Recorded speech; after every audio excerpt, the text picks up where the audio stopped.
देशमुख श्रीमती दानकोर महिला महाविद्यालय जालना से।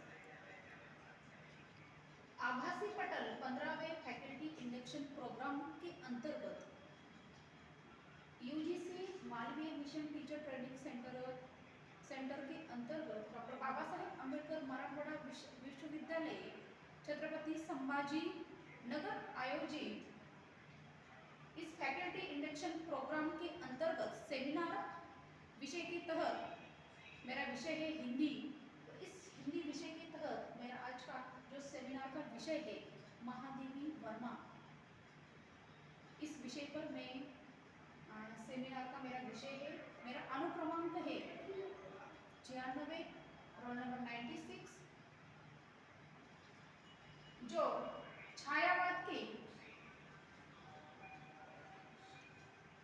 महादेवी वर्मा जो छायावाद के प्रमुख 4 आधार स्तंभों में से एक है। जो छायावाद के 4 आधार स्तंभ है वह कौन कौन से है, यह यदि पूछा गया तो उनके नाम सामने आ जाते हैं। सबसे पहले जयशंकर प्रसाद जी, दूसरे नंबर पर आ जाते हैं सूर्यकांत त्रिपाठी निराला, तृतीय क्रमांक पर आ जाते हैं सुमित्रानंदन पंत। और हमारे जो आज के सेमिनार का जो विषय है, जो 4 प्रमुख आधार स्तंभ के साथ साथ प्रसिद्ध कवयित्री भी है, मैं नीर भरी दुख की बदली, ये प्रसिद्ध काव्य लेखन करने वाली, जिनके काव्य में जिज्ञासा है, अलौकिकता है, अद्भुतता है, वह है महादेवी वर्मा जी। तो 4 प्रमुख आधार स्तंभों में से एक प्रमुख आधार स्तंभ है महादेवी वर्मा। उन्होंने हिंदी साहित्य में पद्य के साथ साथ, प्रसिद्ध काव्य के साथ साथ गद्य लेखन भी किया। गद्य लेखन में उन्होंने रेखा चित्र संस्मरण है, निबंध संग्रह है, उनके जो कुछ प्रसिद्ध है, आगे चलकर हम वह देख रहे हैं आज के इस सेमिनार के तहत। तो सबसे महत्वपूर्ण जो आज का विषय है, जिनके विषय के ऊपर आज हम चर्चा करने जा रहे हैं, जो महादेवी वर्मा है, तो उस महादेवी वर्मा जी का जो जन्म है, उनका जो कुछ कृति परिचय है, साहित्य संपदा है, वह हम आज देख रहे हैं। तो सर्वप्रथम उनका जन्म 1907 में फर्रुखाबाद में हुआ, उत्तर प्रदेश में। उनके पिता का नाम गोविंद प्रसाद वर्मा था, माता हेमरानी देवी। माता के संदर्भ में ऐसा एक तथ्य है जो मैंने सुना है, पढ़ा है, कि जो महादेवी वर्मा है, महादेवी वर्मा जी के साक्षात्कार में उन्होंने स्वयं में उन्होंने अपनी एक अनुभूति कही है अपनी माता के संदर्भ में, कि उनकी माता बहुत कुशल सुसंस्कृत थी।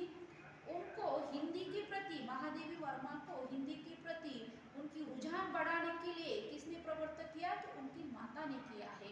उनका सारा श्रेय उनके माता को जाता है। उसके साथ साथ महादेवी वर्मा की जो शिक्षा थी वो प्रयाग विश्वविद्यालय में हुई। उनका और उनके शिक्षा के संदर्भ में एक तथ्य ऐसा है, देखो जो है उनकी शिक्षा बीए एमए कौन से विषय पर हुआ, एमए हिंदी में नहीं हुआ, उनका संस्कृत में हुआ। ये बहुत संस्कृत विषय लेकर भी उन्होंने हिंदी विषय में इतना सुप्रसिद्ध, जो उनकी प्रसिद्धि उनको काव्य में गद्य में मिली, कौन से विषय को, यह उनका हिंदी न होकर संस्कृत था। ऐसा माना जाता है उनकी माता की एक जो धारणा थी, और हमें भी ऐसी सारे विषयों को लेकर पकड़ होनी चाहिए। हिंदी की प्राध्यापक है, ऐसा नहीं कि हिंदी ही आनी चाहिए, उसके साथ संस्कृत आनी चाहिए, अंग्रेजी आनी चाहिए, मराठी आनी चाहिए।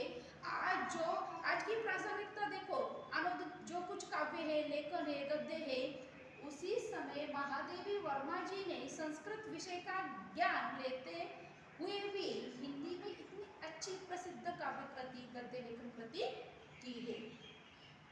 और उनका जो कार्य क्षेत्र था, बीए संस्कृत में हुआ, उसके बाद कार्य क्षेत्र भी देखो, जन्म भी उनका उत्तर प्रदेश में हुआ और कार्य क्षेत्र भी प्रयाग में ही हुआ।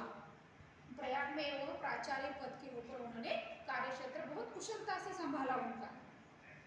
और जो है उनका निधन है 1987 में इलाहाबाद उत्तर प्रदेश में ही हुआ। उसके बाद हम देखते हैं उनका जो कृति परिचय है, उनकी जो कुछ साहित्य संपदा है, पूरे जीवन यापन करते समय उन्होंने जो कुछ लिखा, उनका हम आज वन बाय वन देखते हैं कि काव्य संग्रह कौन कौन सा था। काव्य संग्रह सर्वप्रथम देखते हैं कि उनका निहार, यह काव्य संग्रह 1930 में, रश्मि 1932, नीरजा 1935, सांत्यगीत 1936, दीपशिखा 1942 और यामा, जिस यामा काव्य संग्रह के लिए उन्हें ज्ञानपीठ पुरस्कार से सम्मानित किया गया। इस प्रकार से प्रसिद्ध काव्य संग्रह उन्होंने उनका सृजन किया, लेखन किया। इस काव्य संग्रह के लिए उन्हें प्रसिद्धि मिली। बाद में हम देखेंगे, आज सिर्फ हम क्या देख रहे हैं, उनका जो महादेवी वर्मा है, उनकी जन्म, शिक्षा कहाँ पर हुई, एक सामान्य परिचय देख रहे हैं, सिर्फ काव्य संग्रह, फिर उसके बाद निबंध संग्रह, संस्मरण, रेखा चित्र के नाम के तौर पर, फिर वन बाय वन हम निहार में क्या है, निहार में क्या लिखा, उनका प्रकाशन 1930 में हुआ, लेकिन क्या है उसमें, एक वन बाय वन हम बाद में देखेंगे।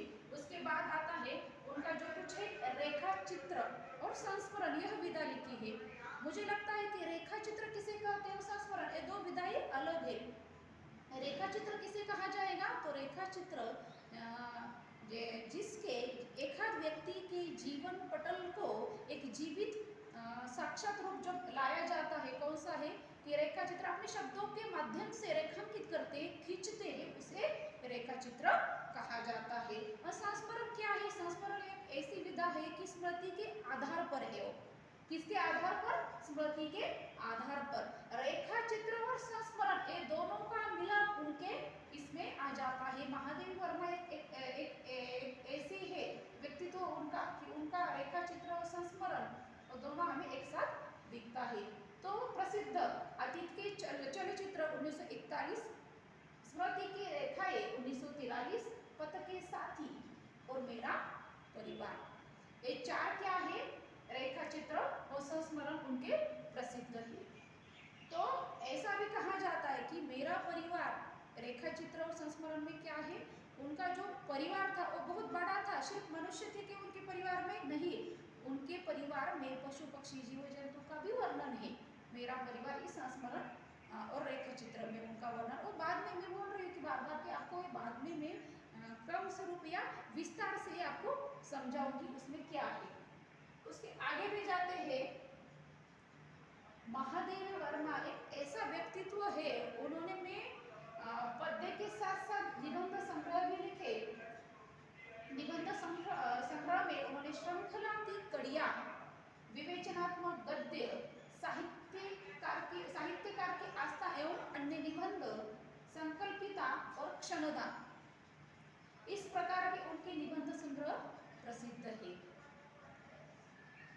उसके बाद अन्य महत्वपूर्ण तथ्य जो महादेवी वर्मा के बारे में कहे जाते हैं, आज भी हम पढ़ते हैं, कौन से है अन्य महत्वपूर्ण तथ्य कि आधुनिक युग की मीरा किसे कहा जाता है, मीराबाई ओ भक्तिकालीन, लेकिन आधुनिक युग की मीरा किसे कहा जाएगा, तो महादेवी वर्मा जी को।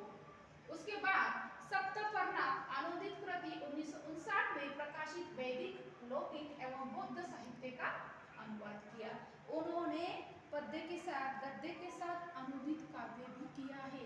सप्तपर्णा नामक अनुदित कृति का कब किया, 1959 में। वैदिक, लौकिक ये संस्कृत के प्रकार है, संस्कृत के वैदिक संस्कृत, लौकिक संस्कृत के काव्य के अनुवाद के प्रकार है। और जो मैं आपको बता रही हूँ कि उन्होंने क्या क्या कार्य किया, उन्होंने गद्य पद्य में तो लेखन किया, उनकी प्रसिद्धि भी बहुत थी, लेकिन उसके साथ साथ पत्रिका का भी संपादन किया। कौन सी पत्रिका, चांद पत्रिका का संपादन किया महादेवी वर्मा जी ने। वो चांद पत्रिका में बहुत प्रसिद्धि मिली उनको। 1956 में पद्म विभूषण से वह अलंकृत की। उनके जो कुछ पुरस्कार है, उस पुरस्कार से वो सम्मानित हो गए। तो 1956 में पद्म भूषण से। सेकेंड आ जाता है 1982 में यामा काव्य संग्रह, जो मैंने आपको पहले बताया कि यामा इस काव्य संग्रह के लिए उन्हें ज्ञानपीठ पुरस्कार से सम्मानित किया गया। तो कब मिला उनको यामा पुरस्कार, यामा काव्य संग्रह के लिए ज्ञानपीठ पुरस्कार 1982 में। 1928 में मरणोपरांत यानी कि मृत्यु के बाद उन्हें कौन सा पुरस्कार मिला, पद्म सम्मानित हुई। कब हुए? 1988। उनका मृत्यु कब हुआ? 1987। और मरणोपरांत मृत्यु के बाद 1988 में उनको पद्म विभूषण से सम्मानित किया गया। सुभद्रा कुमारी चौहान के संपर्क से साहित्यिक जीवन का प्रारंभ। ये भी महादेवी वर्मा के बारे में, जीवन के बारे में एक तथ्य है, जो कुछ जानकारी है उनकी, कि उनका जो संपर्क है सुभद्रा कुमारी चौहान, उनके संपर्क में आने से ही उनकी जो साहित्यिक रुचि थी, उनकी माता को तो श्रेय जाता है, लेकिन उसके साथ साथ वह श्रेय और किसको दे देते हैं महादेवी वर्मा? सुभद्रा कुमारी चौहान को, कि हिंदी साहित्य के प्रति जो कुछ रुचि है, जो कुछ रुझान है, उनसे मैं सीखी हूँ, उनसे ही प्रेरणा लेकर मैं आगे बढ़ सकी हूँ, ऐसा महादेवी वर्मा का कहना है। महादेवी वर्मा और एक तथ्य है उनके बारे में, कि महादेवी वर्मा के जो कुछ मानस बंधु थे, माने हुए, कौन कौन से थे? तो पंत और निराला, कि सुमित्रानंदन पंत और सूर्यकांत त्रिपाठी निराला, जो छायावाद की प्रमुख 4 आधार स्तंभों में से 2 आधार स्तंभ थे, उन दोनों को, सुमित्रानंदन पंत और सूर्यकांत त्रिपाठी निराला को अपने मानस बंधु मानते थे। तो इस प्रकार से आज हमने क्या देखा? तो महादेवी वर्मा जी का जीवन परिचय, संक्षिप्त जीवन परिचय, उनकी जन्म, शिक्षा, माता का नाम, पिता का नाम, उनके जो कुछ साहित्य संपदा थे, जिन्होंने उनकी जो सृजनता से उन्होंने सृजनता की थी, सृजन किया था, लेखन किया था, और इस सृजनता के लिए, लेखन के लिए उन्हें प्रसिद्धि मिलती है। आज भी आधुनिक युग की मीरा के नाम से जो प्रचलित है, वह आज हमने महादेवी वर्मा का जीवन परिचय देखा है। उसके आगे का हम बाद में देखेंगे।